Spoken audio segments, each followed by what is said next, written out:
Buenas generales, bienvenidos a un nuevo vídeo. Un vídeo que es probable que llegue a ser polémico, no lo sé. Es probable que a los pocos minutos que lo cuelgue, pues ya estéis ahí comentando y enviándome a la mierda por mi opinión.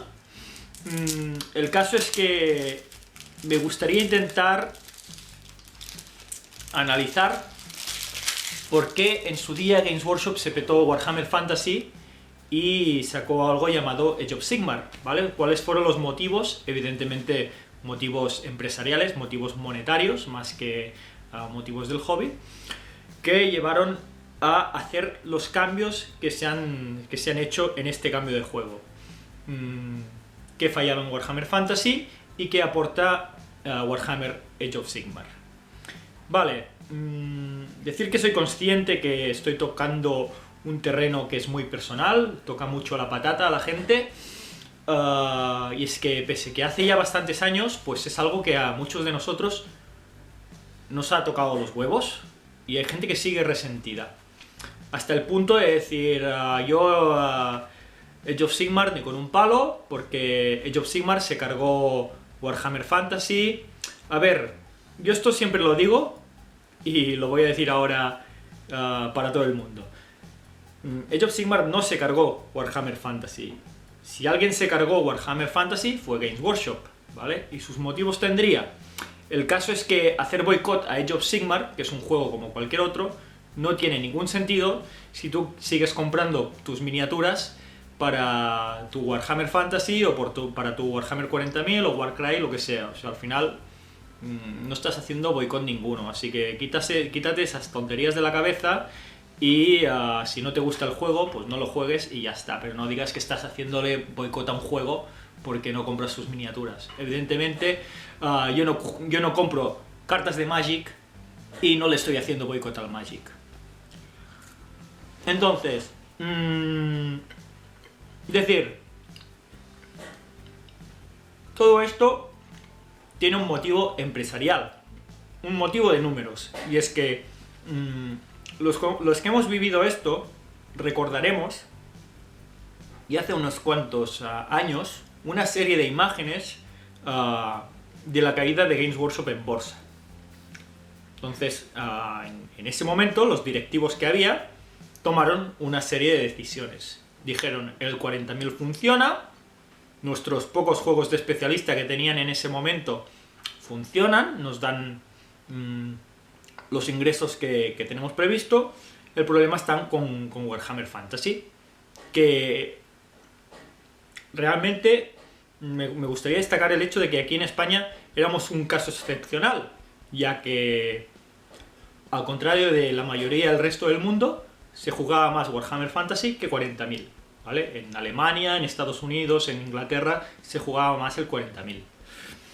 Entonces, por aquel entonces, la directiva de Games Workshop, al no ser capaz de atraer nuevos jugadores a su juego, lo que hacía era intentar explotar lo que tenía dentro, intentar sacar cuartos al jugador que tenía dentro, hasta llegar al punto de octava edición donde se jugaban hordas, se jugaban criaturas enormes en el End of Times, incluso hubo una época que ya era en plan hazte una lista con lo que quieras, que se permite, todo es básica.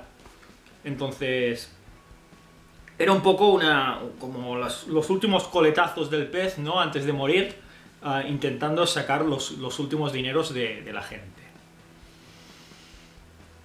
Tomaron la decisión de cargarse el Warhammer Fantasy y crear Age of Sigmar. Vamos a ver cuáles eran los problemas que yo creo que tenía Warhammer Fantasy y cómo lo han adaptado en este nuevo juego, que bueno, que ya no es tan nuevo.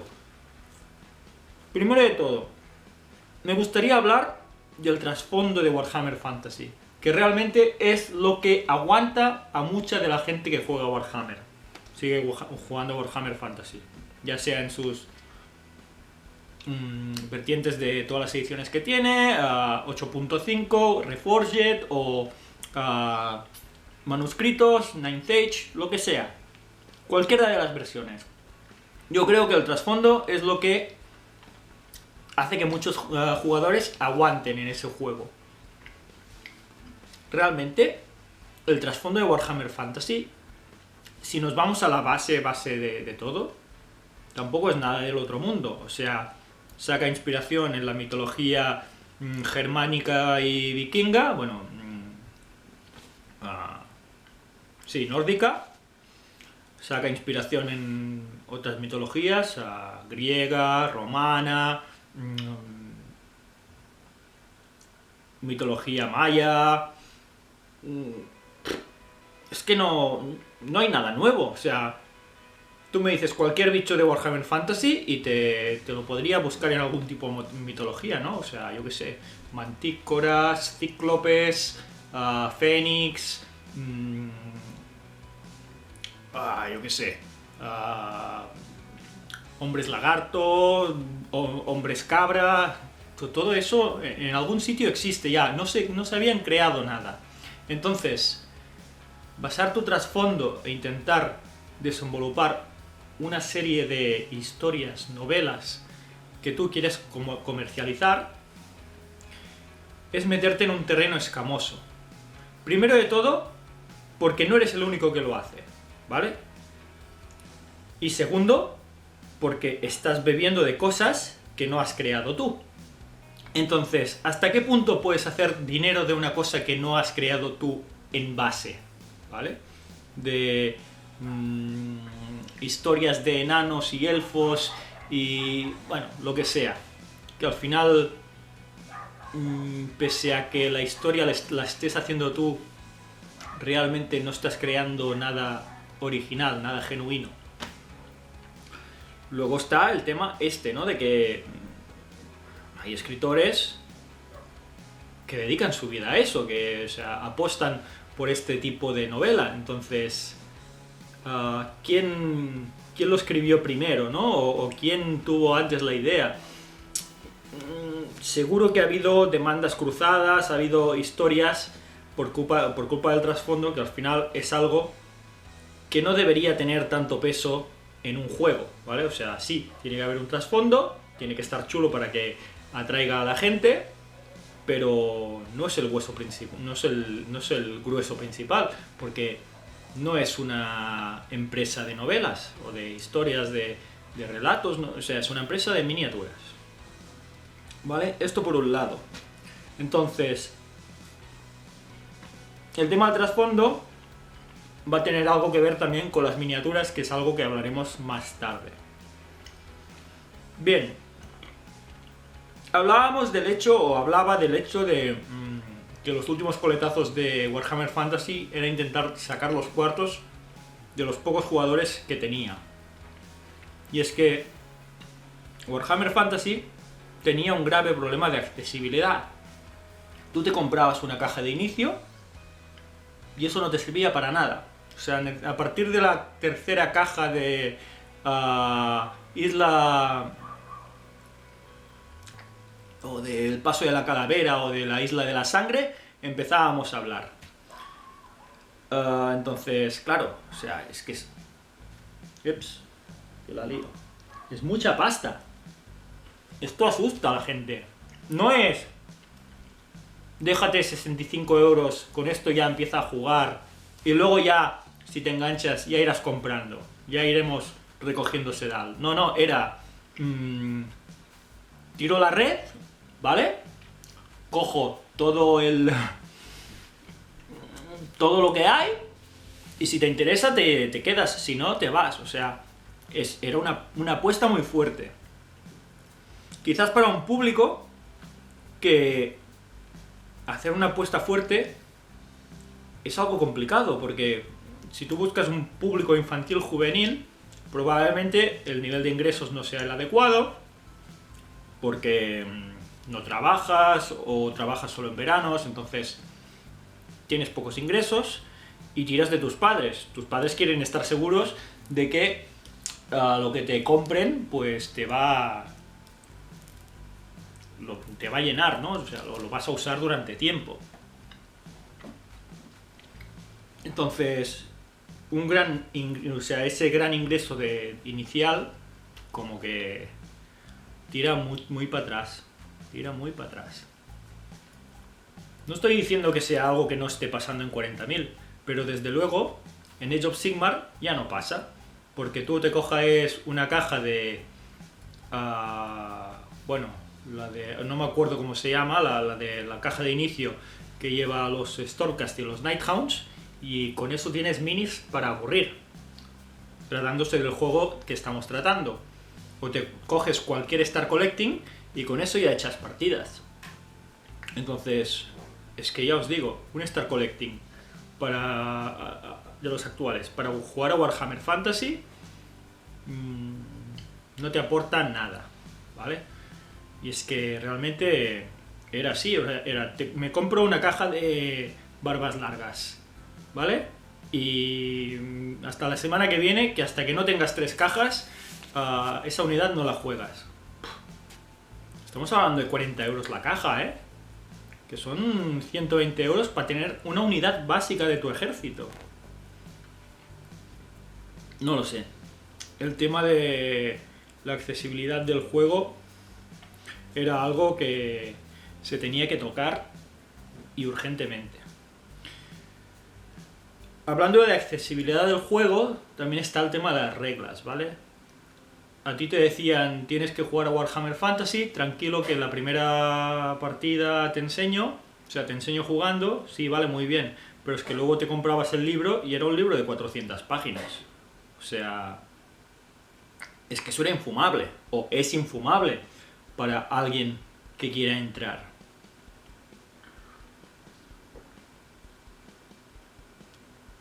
En cambio, Age of Sigmar lo que te aporta es una base en reglas muy sencilla, y luego, si te vas comprando cosas, ya te vas complicando la vida, ¿vale? Ya te vas complicando la vida, que si con las habilidades de la unidad que te has comprado, que si ahora me compro un mago y también me compro los hechizos...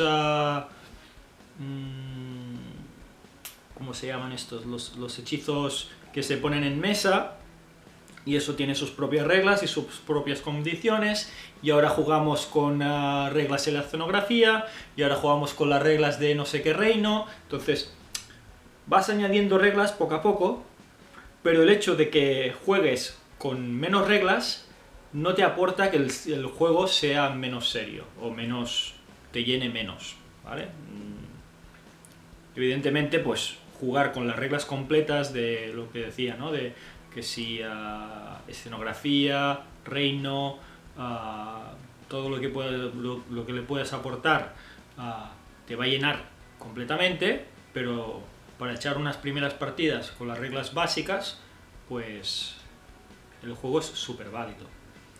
Parece que estoy intentando vender Age of Sigmar, pero simplemente estoy intentando ser objetivo de lo que aporta ese juego a los jugadores nuevos, ¿vale? Entonces, luego está el tema de las miniaturas, ¿vale? Que va un poco ligado al tema de me tengo que comprar 30 barbas largas para jugar mi unidad. Las miniaturas de Warhammer Fantasy tenían un problema.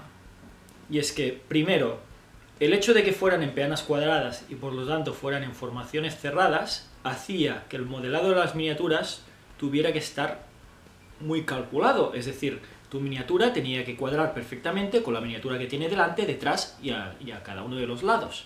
Eso hacía que la miniatura no se pudiera salir de la peana.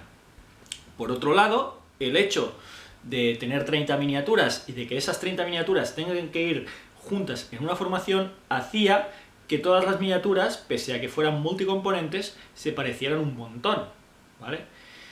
Y claro, eso, para alguien que quiere tener su ejército pintado, era un suplicio. Porque al final, o sea, te tenías que montar una cadena de pintado de 30 miniaturas, que eso no te lo acababas ni en 2 meses. Pues, ¿qué pasa? Que al hacer un juego que funciona con peanas redondas, todas estas limitaciones se rompen. Primero, miniaturas abiertas hacia afuera, es decir, las miniaturas se pueden salir tranquilamente de la peana porque si no la pongo así, la pongo así, ¿vale? Y el martillo no toca con la miniatura que tengo al lado, y ya está. Y es que además el tema de pues, que las miniaturas no estén en contacto, te lo acaba de solucionar. Por otro lado, creemos miniaturas más grandes y que necesites menos miniaturas para jugar. Básicamente jugar un ejército ogro o bretoniano con prácticamente todos los ejércitos, excepto algunos que sean de horda. Claro, es mucho más accesible tener que pintar 5 Storecast que 20 altos elfos. Es así, ¿vale? Y digo Storecast como podría decir Hijas de Caín, como podría decir Idonet Depkins o lo que sea, ¿vale? Es así, o sea, al final el tema es que vivimos en la sociedad de la inmediatez. Y esto significa que los chavales que quieren jugar a Warhammer lo quieren jugar ya, ¿vale? No quieren tener que comprarse 8 cajas, montar 60 miniaturas, pintar 60 miniaturas si es que quieren jugarlas pintadas, porque al final esto se convertía en la montaña de la vergüenza, todos lo sabemos. No, quieren algo accesible, que tú puedas jugarlo ahora y ya el día de mañana pues ya vemos qué hacemos con esas miniaturas. Entonces, pues yo creo que por ese lado es una solución muy válida. Es una solución muy válida.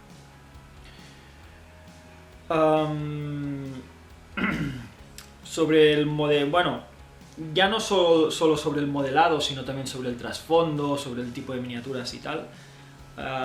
Me gustaría hablar un último tema, que es el tema de las marcas alternativas, ¿vale? Que es algo que a Games Workshop pues parece que le molesta muchísimo, ¿vale?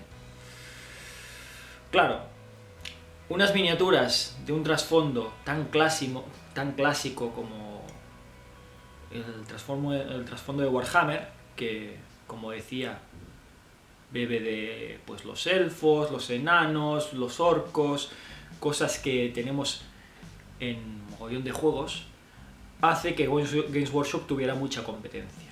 Eso no le pasa con Warhammer 40.000, porque Warhammer 40.000 es un juego con una temática y una fantasía completamente única, suya, ¿vale? O sea, no hay marines en cualquier otra... en cualquier otro universo. Puede haber cosas que se le parezcan, pero no son marines. No hay necrones, no hay, yo que sé, taus o eldars. Son cosas completamente únicas. Entonces, ese problema no lo tienen en Warhammer 40.000. Pero en Warhammer Fantasy, pues, yo que sé, hay un mogollón de juegos que también tienen miniaturas que beben de esa misma base. Entonces, es muy probable que la gente, al cabo de un tiempo, acabe yendo hacia otras marcas para encontrar lo que busca. Y todo esto es un movimiento que se hace, yo creo, ya pensando en el futuro, en el que tú tendrás la opción de comprarte un archivo e imprimirlo en una impresora 3D, ¿vale? Yo creo que a Games Workshop no le interesa la opción de venderte archivos para que te lo imprimas, porque al final es venderte un PDF, es venderte algo que la gente se va a estar pasando. A Games Workshop le interesa vender miniaturas, ¿vale? Es donde hace la pasta. Y es en donde justifica todo el dinero que se ha gastado en diseño, en tiendas, en todo lo que se gasta, ¿no? Que si hacer reglas, sean mejores o sean peores, hacer novelas, ¿vale? O sea, al final, el dinero de la miniatura, que es caro, se divide en todas estas cosas que también tienen que pagarse. Entonces, Age of Sigmar, que tiene un trasfondo que a muchos no gusta porque es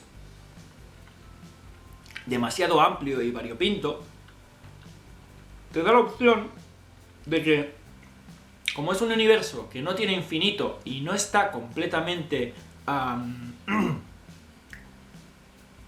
parametrizado, no está descrito al 100%, el día de mañana te saquen una cosa que no has visto en tu puta vida, ¿vale? Y es que realmente todo lo que hay de Warhammer Age of Sigmar son cosas que se han sacado de la chistera. Sí que pueden tener inspiraciones en, yo que sé, en cierta mitología, o inspiraciones en armaduras de los, yo que sé, de los samuráis, o mil historias. Puede tener inspiraciones, pero al final es una cosa que dices, ¿esto de dónde coño ha salido? ¿Qué pasa? Que la competencia no tiene algo igual. Y la competencia no puede estar pendiente de lo que saque Games Workshop el mes que viene, que te va a sacar 4, 5, 6 tipos de unidades distintas y ya está, y ahí se va a quedar. Y es que en el juego de Age of Sigmar también se basan en algo que me parece interesante, que es que no hay 10 grandes ejércitos, ¿vale? Hay 4 grandes facciones, y dentro de esas 4 facciones pues tendrás los Sidonet Depkins, que a lo mejor tendrán pues 5 tipos de unidades, tendrás los enanos de fuego, los Fire Slayers, que tienen 4 unidades distintas, y ya está. O sea, te sacan esto y mañana a otra cosa, ¿vale? Lo cual hace que el jugador complete rápido su ejército y el día de mañana esté predispuesto a entregarse a otra cosa que le pueda ir bien, o que le pueda servir como apoyo, o para jugar una cosa completamente distinta. Al final, algo que nos pasaba con Warhammer Fantasy cuando era propiedad de Games Workshop, cuando nos iba sacando pues sus miniaturas, es que tú tenías tu ejército de hombres lagarto y te estabas quieto hasta que sacaban tu nuevo códex, ¿vale? Y con tu nuevo códex te sacaban 6 unidades distintas. Y tú ahí te dejabas la pasta, ¿vale? O sea, parecía que estuvieras esperando tu momento para dejarte la pasta. Y luego ya está. O sea, no te dejabas más dinero. O sea, hacías una gran inversión el mes que tocaba. O bueno, la gente menos visceral lo que hacía era esperarse y ver qué unidades son las que creen que le van a funcionar más, cuáles son las que más me gustan, y se iba racionalizando. Pero yo creo que en un hobby así, la mayoría de la gente es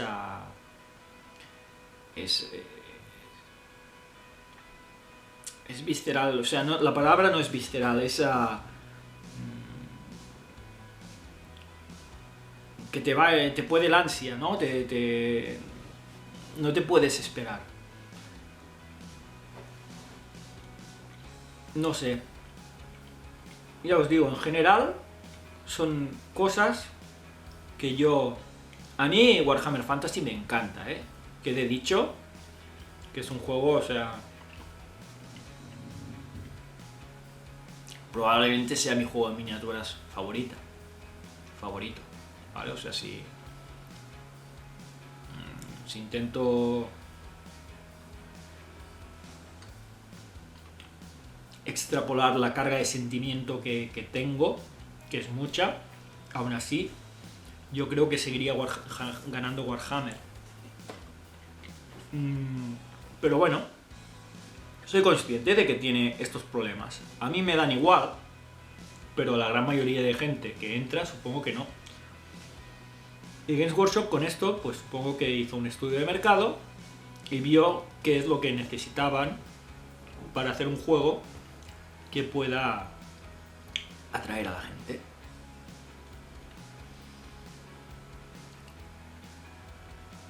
Perdona. Entonces, a día de hoy, bueno, hace ya unas cuantas semanas, ¿vale? De hecho, este vídeo lo tenía preparado para hace unas pocas semanas, pero pasó lo que pasó, que es que Games Workshop anunció un nuevo juego que iba a ser Warhammer de Old Worlds, de Old World, basado en Warhammer Fantasy. Y dije, vale, pues todo lo que tenía pensado, a lo mejor pues no estaba tan en lo cierto, ¿no? Porque si hacen este paso atrás o este guiño hacia el pasado, esta especie de remember, es que realmente les interesa tener algo como Warhammer Fantasy. Pero bueno, luego todo esto meditado con la calma, yo creo que no es tal como nos estamos pensando. A ver, yo creo que a día de hoy es inconcebible, o sea, no va a pasar que retiren del mercado Age of Sigmar. ¿Por qué? Porque ya tiene su cantera, ya tiene sus jugadores que están contentos con ese juego. ¿Serán más o serán menos? No lo sé, ¿vale? No me voy a meter en eso, pero tiene sus propios jugadores. Entonces es como volver a traicionar a su clientela, cosa que me parecería muy fuerte. Tener los dos juegos en paralelo me parecería un error, porque si ya cuando tú entras en una Games Workshop te explican los dos juegos que tienen, que son muy diferentes, y tú ya te quedas apabullado, te quedas flipando, imagínate qué pasaría si tuviera dos juegos de fantasía, ¿vale? Dos juegos de fantasía paralelos, con su trasfondo propio, con miniaturas que se pueden usar en los dos juegos, pero miniaturas que no. Y dices, vale, pero ¿esto se puede jugar aquí o me sirve para... Esta miniatura va en peana redonda, en peana... Es un follón para la gente que entra. Y no creo que interese. Entonces, ¿qué creo que pasará? Que sacarán un juego de especialista, tipo lo que pasó y que han hablado de él en las charlas con la herejía de Horus, que no sé exactamente qué formato tendrá, porque realmente hacer un juego de grandes batallas y que sea un juego de especialista es complicado. A lo mejor cambian la escala, esto es algo que tenía pensado, o a lo mejor tratan ciertos conflictos en caja, o no lo sé, no lo sé. Pero el caso es que va a ser algo, yo creo que va a ser algo cerrado y que no se les va a salir de madre. Ya os digo, primero de todo, Warhammer Fantasy tiene el trasfondo cerrado, o sea, Warhammer Fantasy acabó.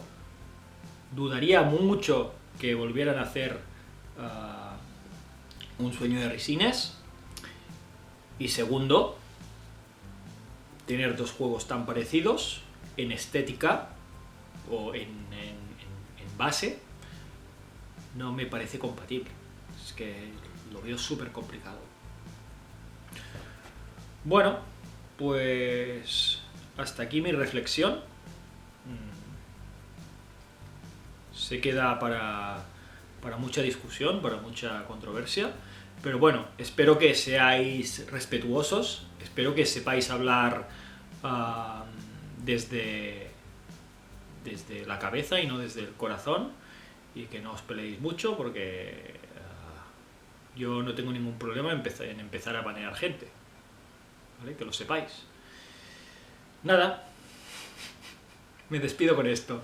Hasta luego, generales.